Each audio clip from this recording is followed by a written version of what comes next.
ইয়া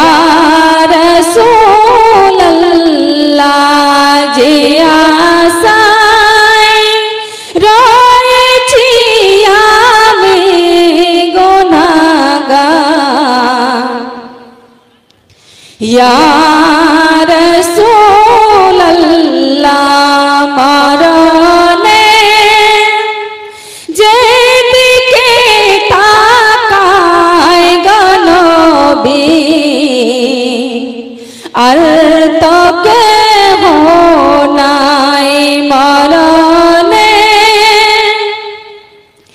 যেদিকে তাকায় গো নবী আর তো কেহ নাই জীবনে হবে কি তোমার গো দিদার ইয়া রাসূলুল্লাহ আমার মা গো শোনো শোনো আমার আল্লাহ তাআলা যেন বর্ণনা দিতেছেন ও আমার মা গো শোনো শোনো ও আমার মা গো আমার আল্লাহ তাআলা বলতেছেন আমাদের উদ্দেশ্য করে বান্দা বান্দীদের উদ্দেশ্য করে যেন বলতেছেন ও আমার বান্দা বান্দী শোনো শোনো এ আমার নবীর উম্মতি শোনো শোনো এ আমার নবীর উম্মত উম্মতি গণ শোনো শোনো যদি তোমরা আমাকে একা একা স্মরণ করো যদি তোমরা আমাকে মনে মনে স্মরণ করো রে বান্দা বান্দী আমি আল্লাহ তোমাদেরকে একা একা স্মরণ করি আমি আল্লাহ তোমাদের মনে মনে স্মরণ করি হবে না আলহামদুলিল্লাহ আসেন মা বোন আমার আল্লাহ তাআলা আরো বলতেছেন ও আমার বান্দা বান্দীরা শোনো শোনো ও আমার বান্দা বান্দী শোনো শোনো আমার আল্লাহ তাআলা বলছেন যদি তোমরা আমাকে কোন সভায় আলোচনা করো কোন সভায় বসে আমার আলোচনা করতে থাকো রে বান্দা বান্দী একজন নয় দুজন নয় বহুজন মিলে যখন আমার আলোচনা করি ও আমার বান্দী শোনো শোনো ও আমার বান্দা শোনো শোনো তোমরা শুনে নাও তোমাদেরকে নিয়ে আমি আল্লাহ তোমাদেরকে নিয়ে আমার ফেরেশতাদের সভায় তোমাদের চেয়ে ভালো সভায় অর্থাৎ ফেরেশতাদের সভায় আমি আল্লাহ তোমাদের গুণগান করতে থাকি আমি আল্লাহ তোমাদের গুণগান প্রশংসা করতে থাকি সুবহানাল্লাহ সুবহানাল্লাহ কি বললেন যখন তোমরা আমাকে একা একা স্মরণ করবে আমি আল্লাহ তোমাদেরকে একা একা স্মরণ করব আর যখন তোমরা আমাকে মনে মনে স্মরণ করবে আমি আল্লাহ তোমাদের মনে মনে স্মরণ করব আর যখন তোমরা একজন নয় দুজন নয় বহুজন মিলে আলোচনা করবে আমি আল্লাহ তোমাদের চেয়ে ভালো সভায় অর্থাৎ ফেরেশতাদেরকে নিয়ে তোমাদের আলোচনা করতে থাকি তো আমার আল্লাহ তাআলা কি বললেন যে তোমাদের থেকেও আমি ভালো সভায় তোমাদের আলোচনা করতে থাকি বলুন আলহামদুলিল্লাহ তা সেন মা বোন বলতেছিলাম আমরা মুসলমান হয়ে জন্ম নিয়েছি মুসলমানের ঘরে জন্ম নিয়েছি আল্লাহ তাআলা আমাদেরকে জন্ম আমাদেরকে সৃষ্টি করে আমাদেরকে দুনিয়ার বুকে পাঠালেন ও আমার মা গো শোনো আল্লাহ তাআলা কতই না সুন্দর করে কতই না যত্ন করে আমাদেরকে সৃষ্টি করে আমাদেরকে দুনিয়ার বুকে পাঠালেন আল্লাহ তাআলা আমাদেরকে যেন আসমান হতে জমিনের বুকে আমাদেরকে যেন ছেড়ে দেয়নি আমাদেরকে একটা মাধ্যম দ্বারা পাঠিয়েছে আর সেই মাধ্যম হলো পিতা মাতা আল্লাহ তাআলা কি আমাদেরকে সৃষ্টি করে জমিন থেকে টপ করে ফলের মতো ফেলে দিয়েছে ফেলে দেয়নি আমরা এসেছি কোথা থেকে মা মায়ের গর্ভ হতে তাসেন আমার মা বোন আল্লাহ তাআলা আমাদেরকে সৃষ্টি করে দুনিয়ার বুকে পাঠালেন আমাদেরকে যেন লালন পালন করার জন্য আমাদের দেখভাল করার জন্য আমাদেরকে যেন পিতা মাতা দান করলেন ও আমার মা গো আল্লাহ তাআলা আমাদেরকে সৃষ্টি করে যেন দুনিয়ার বুকে যেন আমাদেরকে ফেলে দেয়নি, আমাদেরকে ছেড়ে দেয়নি। ও আমার মা গো শোনো, আল্লাহ তাআলা আমাদেরকে যেন সৃষ্টি করলেন, আল্লাহ তাআলা আমাদেরকে পিতা মাতা দান করলেন। আমার আল্লাহ তাআলা একখানা যেন কোরআন দিয়েছেন নবী মুহাম্মদুর রাসূলুল্লাহ সাল্লাল্লাহু তাআলা আলাইহি ওয়াসাল্লামের উপরে। ওই কোরআনের মধ্যে আমার আল্লাহ তাআলা আমাদের পিতা মাতার সম্বন্ধে যেন বর্ণনা দিলেন। আসেন সেই সূরা বানী ইসরাঈলের 3 নম্বর রুকু আয়াত নম্বর 23-24 এর মধ্যে আমার আল্লাহ তাআলা বর্ণনা দিচ্ছে। ও আমার বান্দা বান্দি শোনো শোনো শোনো শোনো, তোমরা সদা সর্বদা আমাকে মেনে চলবে, আমার কথা স্মরণ করে চলবে, আমাকে যেন চলবে। আর তোমাদেরকে যে পিতা মাতা দান করেছি, তোমাদেরকে যে বাবা মা দান করেছি, বাবা মার মনে কখনোই কষ্ট দিবে না, পিতা মাতাকে যেন কষ্ট দিবে না, পিতা মাতাকে এমন কথা বলবে না যাতে পিতা মাতা উফ শব্দটুকু করে। কি বললেন? যে পিতা মাতাকে এমন শব্দ উচ্চারণ করবেন না যে পিতা মাতা দুঃখ পেয়ে আহ বা উফ শব্দটুকু করে। আসেন নাউজুবিল্লাহ, সেই ছেলে মেয়েদের উপরে, সেই সন্তান সন্ততিদের উপরে আল্লাহ তাআলার নালত রয়েছে, যেই সন্তান সন্ততি পিতা মাতাকে যেন কষ্ট দেয়। ও আমার মা গো শোনো শোনো, ও আমার মা গো,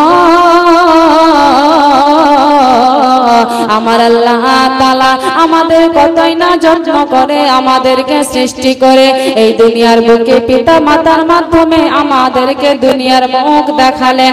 আমাদেরকে আল্লাহ তাআলা দুনিয়ার মুখ দেখিয়ে ছেড়ে দেয়নি, আমাদেরকে দুনিয়ায় পাঠিয়ে আল্লাহ তাআলা ক্ষান্ত হয়ে যায়নি। ও আমার মা গো,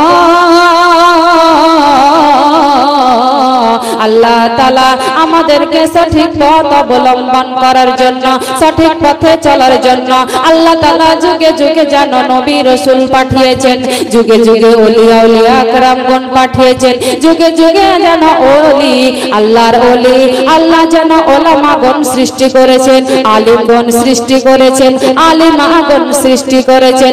আল্লাহ তাআলা তাতেও ক্ষান্ত হয়ে যাননি। আল্লাহ তাআলা যে যুগে যুগে নবী পাঠিয়েছে, আমরা হচ্ছে আখেরি নবীর উম্মতি। আমাদের জন্য আমাদের আখেরি নবী হচ্ছে নবী মুহাম্মদুর রাসূলুল্লাহ সাল্লাল্লাহু তাআলা আলাইহি ওয়াসাল্লাম। তিনি এসেছেন আমাদের জন্য তিনাকে রহমত করে পাঠানো হয়েছে।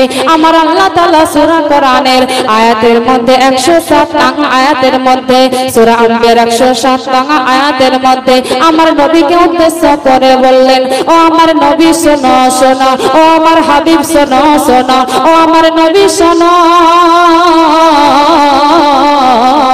আমি আল্লাহ তোমাকে এই দুনিয়ার বুকে পাঠিয়েছি। আমি তোমাকে শুধু এই কারণে পাঠিয়েছি, এই দুনিয়ার সমস্ত কিছুর জন্য রহমত হিসাবে পাঠিয়েছি। আমি আল্লাহ তোমাকে এই পৃথিবীর সমস্ত কিছুর জন্য রহমত পাঠিয়েছি। তা আসেন সেই নবী আপনার জন্য আমার জন্য রহমত। আসেন আল্লাহ তাআলা আমরা যে নিয়ামত ভোগ করছি সেই কথার দিকে আমি যাচ্ছিলাম।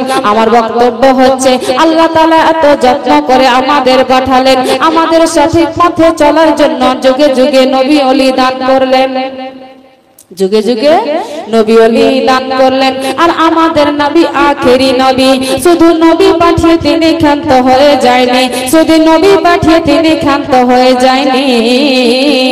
আল্লাহ তাআলা নবীর উপরে আমাদের জন্য আপনাদের জন্য সঠিক পথ অবলম্বন করার জন্য, সঠিক পথ দেখার জন্য, আপনার জন্য আমার জন্য, শুধু মুসলমানের জন্য নয়, এই পৃথিবীর সমস্ত কিছুর জন্য একখানা সংবিধান দান করলেন। আর সেই সংবিধান হলো আল কোরআন। সুবহানাল্লাহ সুবহানাল্লাহ, আল কোরআন। আর সেই কোরআনের মধ্যে আমার আল্লাহ তাআলা পিতা মাতার হকের কথা বলেছেন। তো আসেন মা বোন, এই আল কোরআনকে আমাদের মেনে নিয়ে চলতে হবে, আল কোরআনের মতো আমাদেরকে জীবন যাপন করতে হবে। ও আমার মা গো, আমার আল্লাহ তাআলা সূরা বাকারা আয়াত নাম্বার 38 এর মধ্যে যেন বর্ণনা করতেছেন, এ আমার বান্দা বান্দি শোনো শোনো, এ আমার বান্দা বান্দি শোনো শোনো,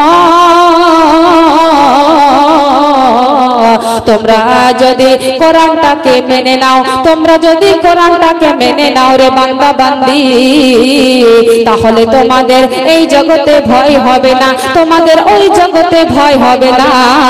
আমি আল্লাহ তোমাদের জন্য জান্নাতকে ওয়াজিব করে দিব। আমার আল্লাহ তাআলা, আমি শুধু মুখের কথা বলছি না, আমার বানানো গল্প নয়, এটা হচ্ছে কোরআনের কথা।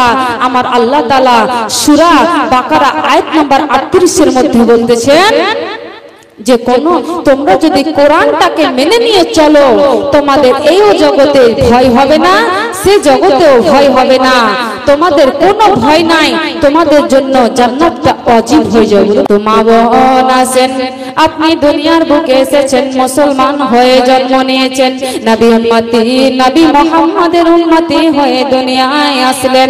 ও আমার মা গো শোনো শোনো, তোমাকে মুসলমান হয়ে যেহেতু আপনি জন্ম নিয়েছেন, শুধু মুসলমান বলে বলছি না, আমরা যেহেতু আজকে সকলেই মুসলমান একত্রিত হয়েছি, আমি সেই মুসলমানের কথা বলতেছি। আমাদেরকে আল কোরআন মতো জীবন যাপন করতে হবে, কারণ এই কথাটা আমার নয়, এই কথাটা আমার বাবার নয়, এই কথাটা আমার কোন পরিবারের সদস্য নয়, আমার সমাজের লোকের নয়, আমার পরিবেশের লোকের নয়, এই কথাটা হচ্ছে আল্লাহ তাআলার কথা। কি? আল কোরআনকে আপনাকে মেনে নিয়ে চলতে হবে, আল কোরআনের মতো আপনাকে জীবন যাপন করতে হবে। তো আজকে থেকে আপনি, আর এর আগে জেনেছেন কিনা জানি না, আজকে আপনি জানলেন আপনাকে আল কোরআনের মতো চলতে হবে। তুমি বলবে না সীমা, আল কোরআন থেকে দেখালে হাদিসে কি রয়েছে, আমার আপনার নবী কি বলেছে? আমি বলবো হ্যাঁ, আমার আল্লাহ তাআলা কি বলেছেন আর আমার রাসূল কি বলেছেন। ও আমার মা বোন শোনো শোনো, ও আমার মা গো শোনো শোনো, আপনার আমার নবী, নবী রাহমাতাল লিল আলামিন, রহমতের ভান্ডার নবী, নবী যেন বলতেছেন যে তোমরা যদি, তোমাদের সমাজের লোক যদি তোমাদের সমাজটাকে কোরআন দিয়ে চালায়, তোমাদের পরিবেশের লোক যদি তোমাদের পরিবেশটাকে কোরআন দিয়ে চালায়, যদি কোনো পরিবারের কর্তা তার পরিবারটাকে কোরআন দিয়ে চালায়, সেই সমাজে চুরির ভয় থাকবে না, সেই সমাজে হানাহানির ভয় থাকবে না, সেই সমাজে লুটালুটির ভয় থাকবে না, সেই সমাজে ডাকাতির ভয় থাকবে না, সেখানে চুরির ভয় থাকবে না, সেইখানে ছেলের মনে কোনো ভয় হবে না, সেইখানে মেয়ের মনে কোনো ভয় হবে না, সেইখানে একমাত্র ভয় হবে, সেই ভয় হবে আল্লাহ রাব্বুল আলামিনের ভয়।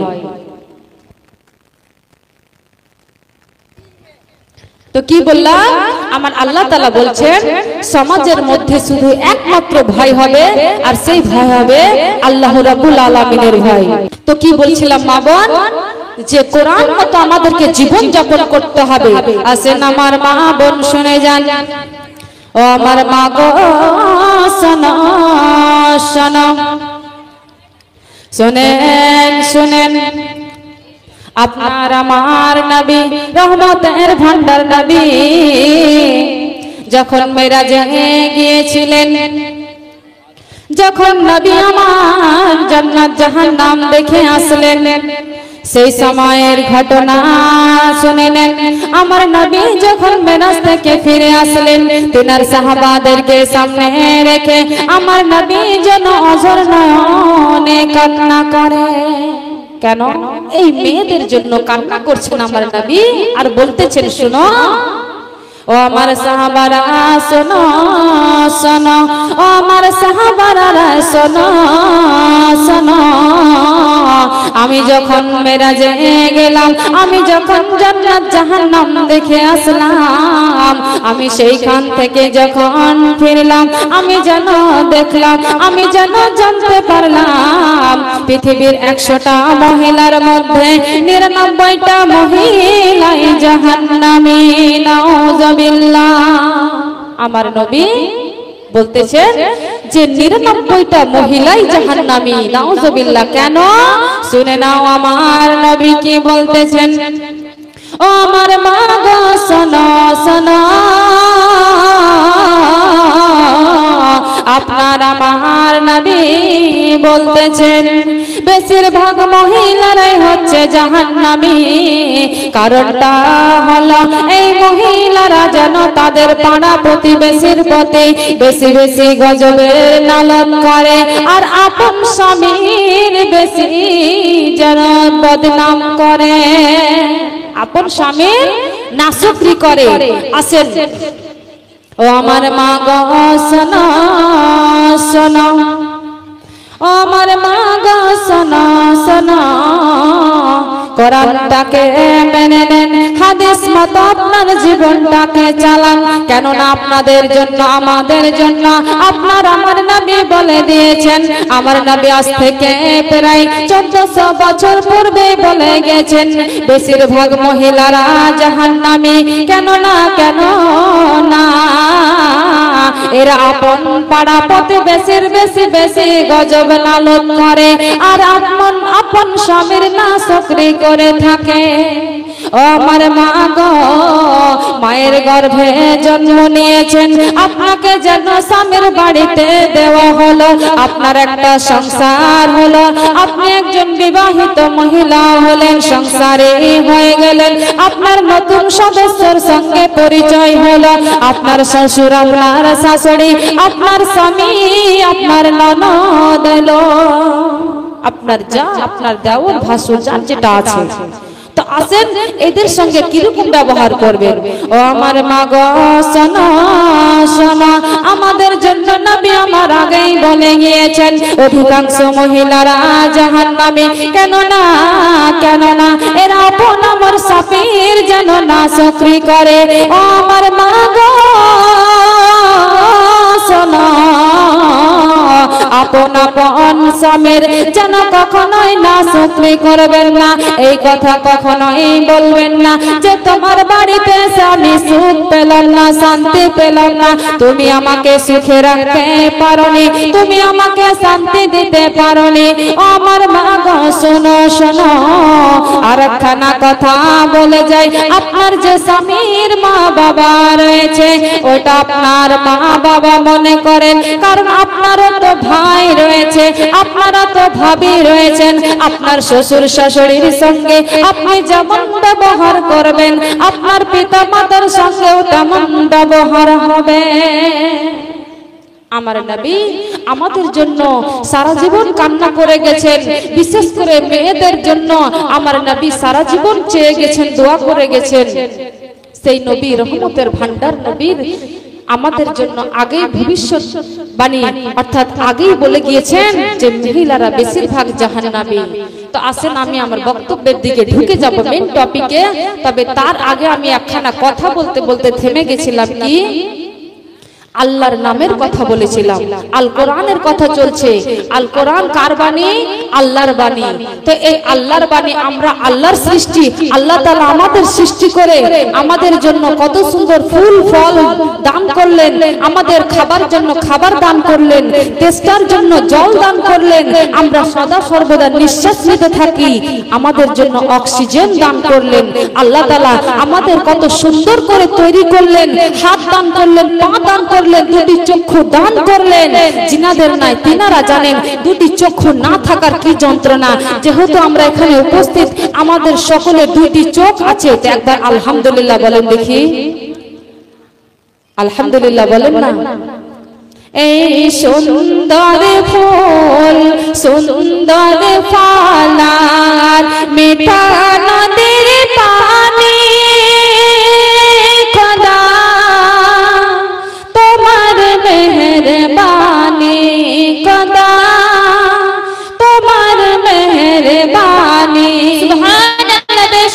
সকলে মনে মনে বলবো, এই সুন্দর ফুল সুন্দর পালার মিঠা নদের পানি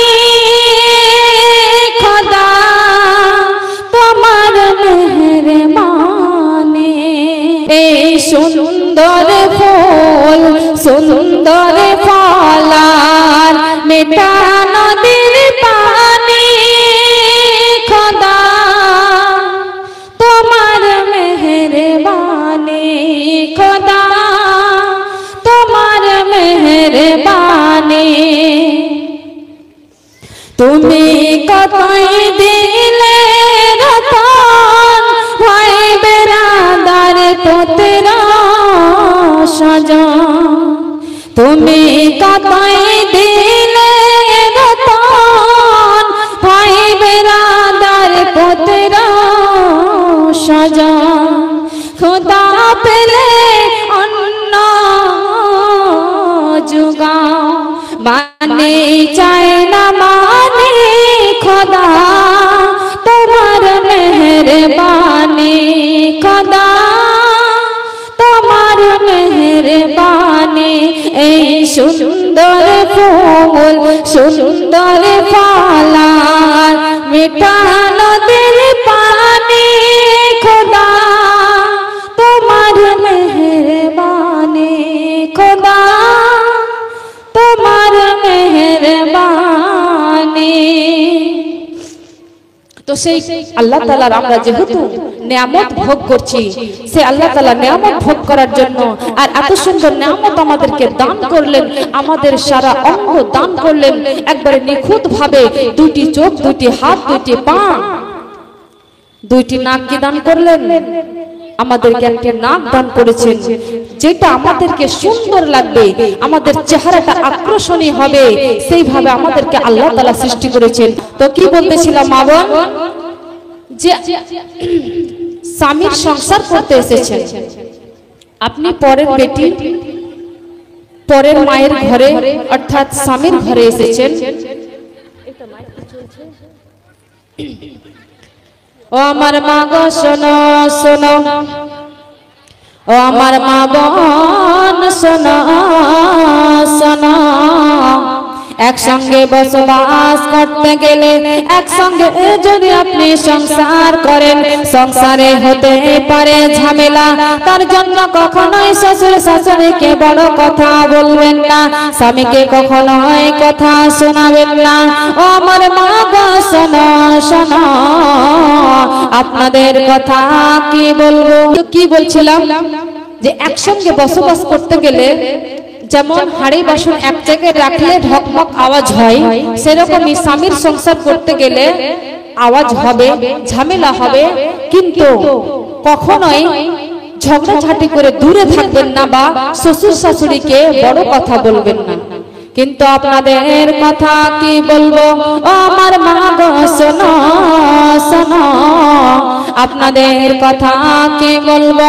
আপনাদের যে স্বামীগুলো রয়েছে, আমার বৃদ্ধ মায়ের যে বেটারা রয়েছে, আপনাদের কথাই পড়ে, আপনাদের যেন কথাই পড়ে আপন মা বাবাকে বাড়ি থেকে বের করে দেয়, আপন মা বাবাকে জীবন থেকে দূরে সরে দেয়, আপনাদেরকে নিয়ে থাকে। কিন্তু শুনে নাও ও আমার মা গো, শরিয়াত বলে যদি বউ যদি শরিয়াতি না হয়, বউকে দিয়ে যদি সংসার না চলে, বউকে দিয়ে যদি শরিয়াত না চলে, তাহলে মা বাবার কথায় বউকে বাদ দেওয়া যাবে, কিন্তু বউয়ের কথায় মা বাবাকে বাদ দেওয়া যাবে না। কি বললাম, যে যদি শ্বশুর শাশুড়ি চায় আপনাকে দিয়ে যদি সংসার না চলে, আপনি যদি শরিয়তি বউ না হন, তাহলে আপনাকে বাদ দিতে পারে, কিন্তু আপনার কথাই মা বাবাকে বাদ দিতে পারবেন না।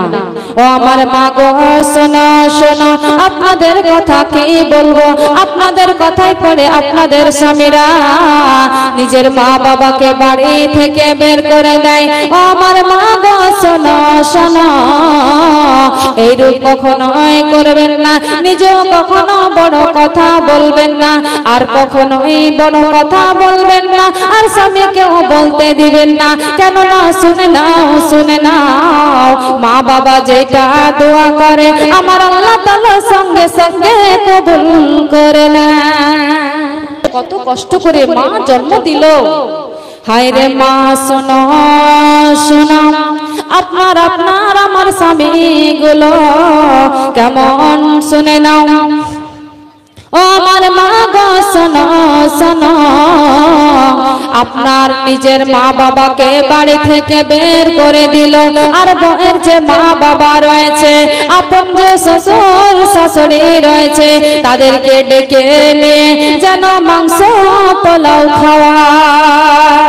খাওয়ানোটা দোষের কথা নয়, কিন্তু উচিত ছিল যে এক কোণে ঘরের কোণে মা বসে রয়েছে আর শ্বশুর শাশুড়িকে আব্বা আম্মা আরো খান, আর শাশুড়ি শ্বশুর বলছে বাবা আর দিও না, জামাই বলছে আম্মা আরো খাও না, কিন্তু ঘরের কোণে এক কোণে যেন মা বসে রয়েছে, মা যেন আঁচল খানাকে যেন চোখে নিয়েছে, আর আল্লাহ তাআলার কাছে যেন সাক্ষী দিচ্ছেন, আর যেন মা হাত দুইখানা তুলে দোয়া করতেছেন, আল্লাহ গো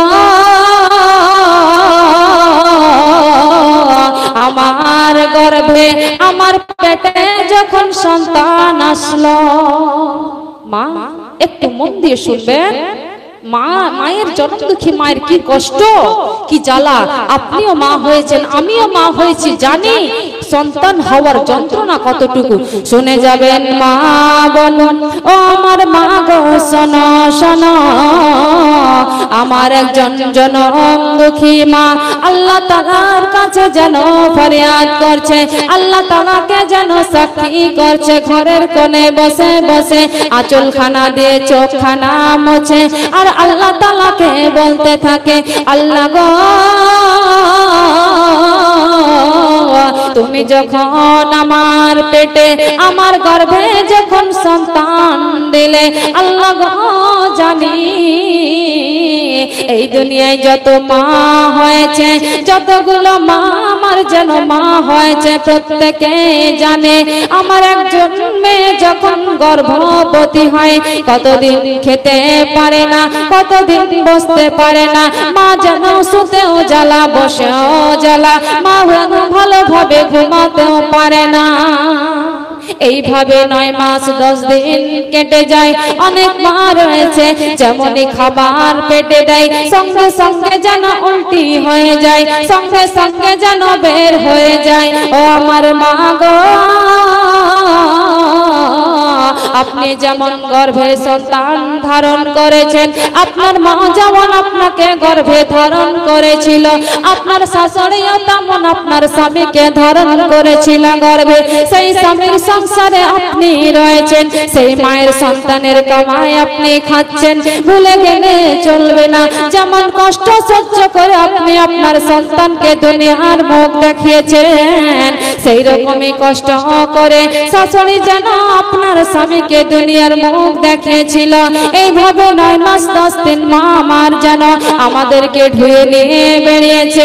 আসে সেই দিনের কথা, একদিন হঠাৎ ঘুমিয়ে রয়েছে, আপনার ভীষণ যন্ত্রণা চালু হয়েছে।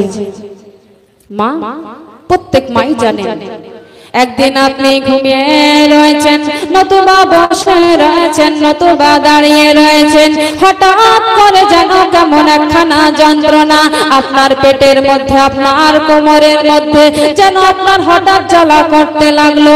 ও আমার মা গো, সাত আসমান জমিন ফেটে যাবে সেই যন্ত্রণার জ্বালায়। 7খানা হাড়কে যদি একসঙ্গে ভাঙা যায়, যতটুকু কষ্ট যতটুকু বেদনা হবে, তার থেকেও বেশি যন্ত্রণা, তার থেকেও বেশি জ্বালা একজন মা যখন দুনিয়ার বুকে একজন সন্তানকে নিয়ে আসে, তার থেকেও বেশি কষ্ট হয়। আপনি যেন হঠাৎ করে সেই যন্ত্রণা অনুভব করলেন, আপনার সন্তান দুনিয়ার বুকে আসবে, আপনাকে তাড়াহুড়ি করে এখনকার যুগে তো হাসপাতাল নিয়ে যাওয়া হলো, আগের যুগে মায়েরা বাড়িতেই। একজন মা যেন সন্তান প্রসব করলো, হাই রে কি যন্ত্রণা, একজন মা জানেন যখন বাচ্চা হয় তখন আমার মায়েরা বলে আর জীবনে কখনো মা হব না, আছে না? জীবনে কোনো দিন আর কখনোই আমি মা হব না, আমি বাচ্চা কখনোই যেন জন্ম দিব না। হাই রে কি যন্ত্রণা! কিন্তু আসেন সেই যন্ত্রণা আমাদের কখন মিটে যায়? একজন সন্তান যখন আমরা দুনিয়ায় নিয়ে চলে আসি, আমাদের যে এত কষ্ট এত যন্ত্রণা হলো, যখন বাচ্চা দুনিয়ায় আসলো আর যেমনই বাচ্চার কান্নার আওয়াজ আমাদের কানের মধ্যে ভেসে আসলো, আমরা সঙ্গে সঙ্গে যেন ভুলে গেলাম। এত কষ্ট নিয়ে এত যন্ত্রণা নিয়েও আমরা আমাদের সামনে যখন একজন নার্স বা আমাদের মা বা খালা যেই হোক একজন বাচ্চাকে যখন আমাদের মুখের সামনে ধরে, আমাদের যে কষ্ট আমাদের যে যন্ত্রণা আমরা ভুলে যাই।